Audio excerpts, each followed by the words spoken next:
پاکستان کا نیا بننے والا صوبہ گلگت بلتستان۔ گلگت بلتستان پاکستان کے شمالی حصے میں واقع ایک بھرپور اور پیچیدہ تاریخ کا خطہ ہے۔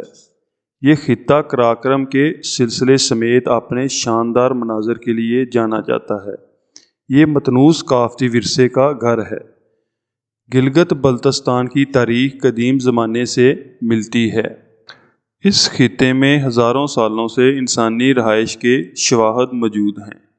یہ مختلف سلطنتوں کا حصہ تھا، بشمول موریان، کشان، تبتی اور ترک سلطنتیں۔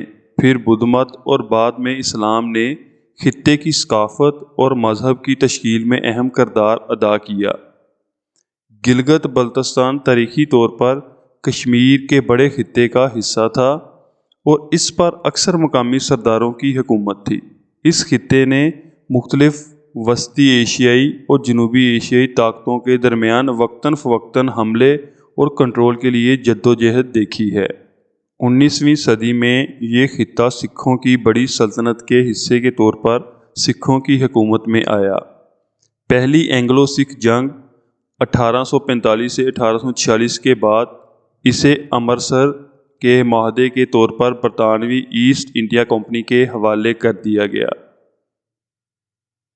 برطانوی نوآبادیاتی دور میں گلگت بلتستان کا انتظام مقامی حکمرانوں اور حکام کے زیر انتظام تھا۔ 1947 میں برٹش انڈیا کی تقسیم کے وقت گلگت بلتستان کے لوگوں نے جموں کشمیر کے مہاراجہ کی جابرانہ حکمرانی کے خلاف بغاوت کی۔ علاقے کے رہنماؤں نے مقامی ملیشیاؤں کی حمایت سے اپنی خود مختار ریاست کا اعلان کر دیا۔ بعد میں انہوں نے پاکستان سے الحاق کی کوشش کی۔ 1948 میں پاکستان کے ساتھ مذاکرات کے بعد گلگت بلتستان کو باضابطہ طور پر ایک خود مختار علاقے کے طور پر پاکستان میں ضم کر دیا گیا، جس کو بعد میں شمالی علاقہ جات بھی کہا جاتا۔ کئی دہائیوں سے گلگت بلتستان کو محدود نمائندگی اور خود مختاری کے ساتھ پاکستان کے اندر ایک منفرد قانونی حیثیت حاصل تھی۔ 2009 میں پاکستانی حکومت نے گلگت بلتستان کو بااختیار بنانے اور سیلف گورننس آرڈر کے ذریعے خطے کو خود مختاری کا ایک پیمانہ عطا کیا۔ اپنی اصل خود مختاری کے باوجود خطے کی آئینی حیثیت بحث کا موضوع بنی ہوئی ہے۔ اسے مکمل طور پر حل نہیں کیا گیا۔ گلگت بلتستان متنوع نسلی گروہوں کا گھر ہے، جس میں بلتی، شینا، بروشو اور وکھی شامل ہیں۔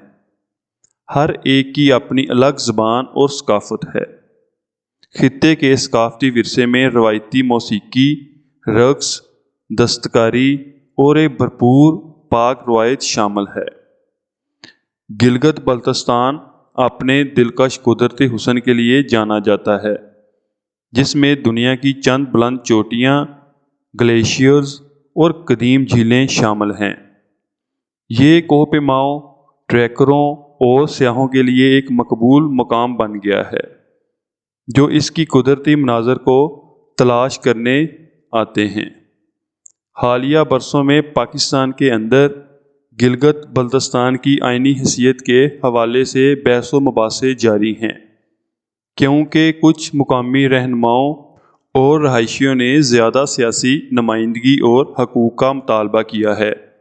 خطے کی تاریخ اور اس کے پیچیدہ جغرافیائی سیاسی تناظر ثقافتی تنوع اور تاریخی اور سیاسی تبدیلیوں کے سامنے ان کے لوگوں کی لچک کی عکاسی کرتا ہے۔